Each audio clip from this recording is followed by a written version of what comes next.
Hello friends, ഇന്ന് നമുക്ക് ഒരു പ്രാണായാമം പഠിക്കാം. ഭ്രമരി പ്രാണായാമം. യോഗ യോഗ ആസനാസനങ്ങൾ മാത്രമല്ല, യോഗയിൽ ആസനാസനങ്ങളുണ്ട്, പ്രാണായാമങ്ങളുണ്ട്, മുദ്രകളുണ്ട്, അതിൻ്റെ കൂടെ മെഡിറ്റേഷനുണ്ട്. ഇത്രയും ചേരുന്നതാണ് യോഗ. അപ്പം ഇന്ന് നമുക്ക് ഭ്രമരി പ്രാണായാമം പഠിക്കാം. ഭ്രമരി എന്ന് പറഞ്ഞാൽ വണ്ട്. ഈ പ്രാണായാമത്തിന് പേര് വന്നത് വണ്ട് മൂളുന്നത് പോലെയാണ് നമ്മൾ മൂളുന്നത്. എല്ലാ യോഗയും പണ്ട് മഹർഷിമാർ ഘോരവനത്തിലിരുന്ന് ആനിമൽസിനെയും മൃഗങ്ങളെയും പക്ഷികളെയും എല്ലാം മത്സ്യങ്ങളെയും നിരീക്ഷിച്ച് പല ദിവസങ്ങളായിട്ട് നിരീക്ഷിച്ച് അവരുടെ ആക്ടിവിറ്റിക്ക്, അവരുടെ ഉന്മേഷത്തിന്, അവരുടെ ബോഡിയുടെ ആരോഗ്യത്തിന് ഏത് ചലനങ്ങളാണ് കാരണമാകുന്നതെന്ന് കണ്ടുപിടിച്ചിട്ട് മിക്കവാറും ഈ മൃഗങ്ങളിൽ നിന്നും മത്സ്യങ്ങളിൽ നിന്നും പക്ഷികളിൽ നിന്നും എല്ലാം എടുത്തതാണ് നമ്മുടെ യോഗ. ഇപ്പോൾ ഫോർ എക്സാമ്പിൾ, ഉദാഹരണത്തിന് മങ്കി പോസ്. മങ്കി എങ്ങനെ മരത്തെ ചാടി മറിഞ്ഞാലും മങ്കിക്ക് ഉളുക്ക് വരുന്നില്ല, നമുക്ക് വരുന്നില്ല. നമ്മളൊന്ന് വെട്ടിത്തിരിഞ്ഞാൽ ഉളുക്കായി, നടുവെട്ടലായി, അതൊന്നും മങ്കിക്ക് വരുന്നില്ല. അത് എന്തുകൊണ്ടാണെന്ന് അവർ നിരീക്ഷിച്ചപ്പോൾ കൂടുതലായി മങ്കി ചെയ്യുന്ന ആ ചലനം ആണ് മങ്കി പോസായിട്ട് അവർ യോഗയിലെടുത്ത്. അങ്ങനെയാണ് ഓരോ യോഗയും അനേക വർഷത്തെ മഹർഷിമാരുടെ നിരീക്ഷണങ്ങളുടെ ഫലമാണ്. പക്ഷെങ്കിൽ ഈ നിരീക്ഷണങ്ങളുടെ ഫലമെല്ലാം അനുഭവിക്കുന്ന ഭാരതീയർ വെറും സെൻസസ് എടുത്ത് നോക്കി, സ്റ്റാറ്റിസ്റ്റിക്സ് അനുസരിച്ച് 21% ഉള്ളൂ. അതും കേരളത്തിൽ വളരെ കുറവ്. നോർത്ത് ഇന്ത്യൻസൊക്കെ ഇച്ചിരൂടെ ചെയ്യും. പക്ഷേ യൂറോപ്യരുടെ കണക്കനുസരിച്ച് 46% യൂറോപ്യർ വിസയും പ്ലെയിൻ ചാർജും ഒക്കെ മുടക്കി നമ്മുടെ കേരളത്തിൽ വന്ന് പഠിച്ചിട്ട് ഇത് അഭ്യസിക്കുന്നവർ 46%. നമ്മുടെ ഭാരത മുനിമാർ നമ്മളെ പഠിപ്പിച്ച യോഗ നമുക്ക് വിലയില്ല. നമ്മളാകെ 21% പേരെ അതിൻ്റെ ഗുണം അനുഭവിക്കുന്നുള്ളൂ. അത്രയും പേരെ യോഗ ചെയ്യുന്നുള്ളൂ. അട്ടെ, ഇന്ന് ഭ്രമരി പ്രാണായാമം കാണിക്കാം.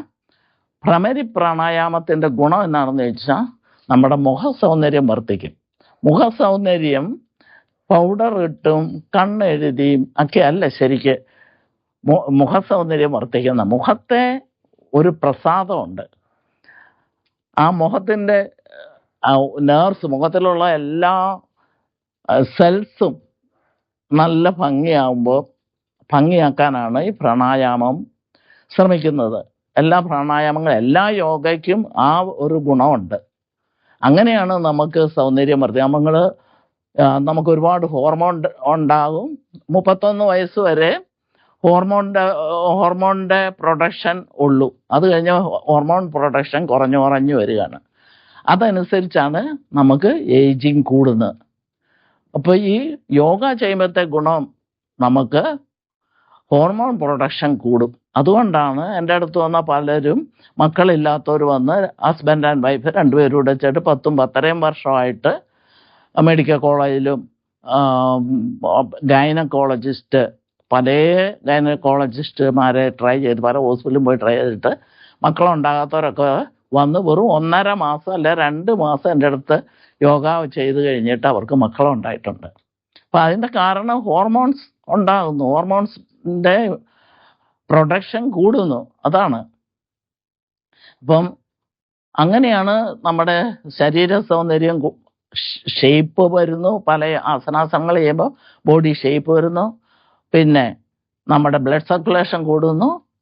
അങ്ങനെയാണ് നമുക്ക് ഹെൽത്തും സൗന്ദര്യവും കൂടുന്നത്. ഇനി ഭ്രമരി പ്രാണായാമം കാണിക്കാം.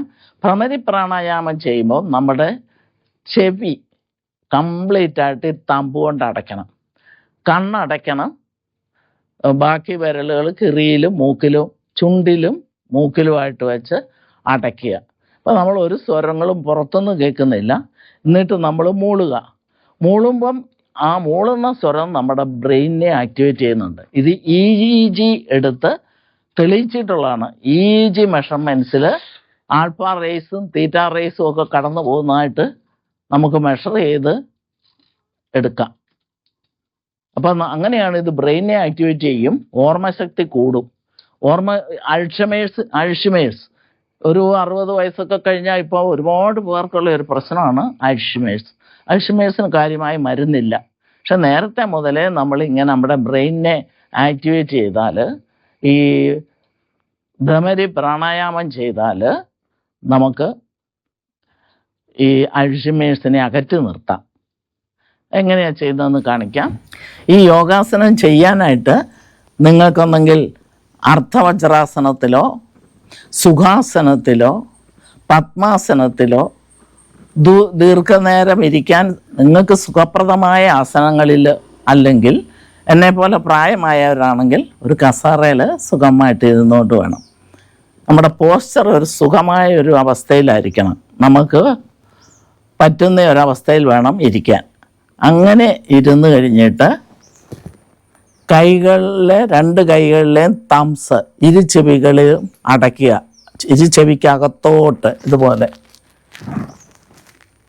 അകത്തോട്ട് വെച്ച് അടയ്ക്കുക. കണ്ണുകൾ രണ്ടും പതിയെ അടയ്ക്കുക. ഞെക്കല്ല് വിരലുകൊണ്ട് പതുക്കെ വിരൽ വെച്ച് അടയ്ക്കുക. ബാക്കി വിരൽ ചുണ്ടുകൾ അടയ്ക്കുക. ഇതാണ് ഭ്രമരി പ്രാണായാമത്തിൻ്റെ പോസ്ചർ. ഈ പോസിലിരുന്ന് വേണം ചെയ്യാൻ.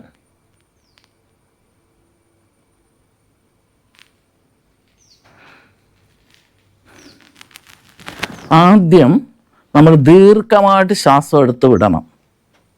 2 പ്രാവശ്യം ദീർഘമായിട്ട് ശ്വാസം എടുത്ത് വിടണം. അത് കഴിഞ്ഞിട്ട് ദീർഘമായിട്ട് ശ്വാസം എടുത്തിട്ട് മൂളിക്കൊണ്ട് നമുക്ക് എന്തേരം നേരം ദീർഘമായിട്ട് വിടാവോ അത്രയും വിടുക. പക്ഷെ ഒരേ പിച്ചിലായിരിക്കണം.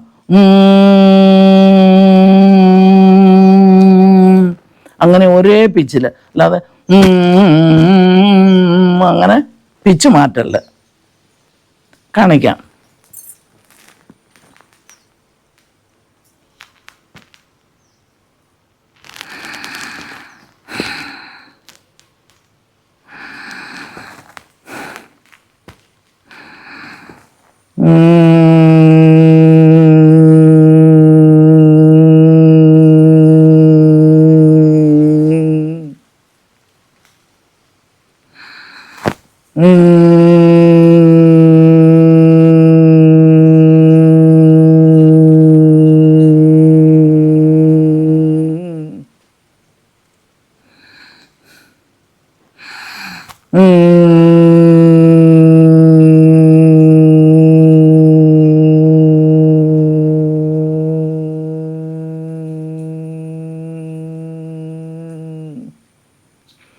ഇങ്ങനെ സ്ട്രെയിറ്റ് ആയിട്ടിരുന്ന് വേണം ചെയ്യാൻ.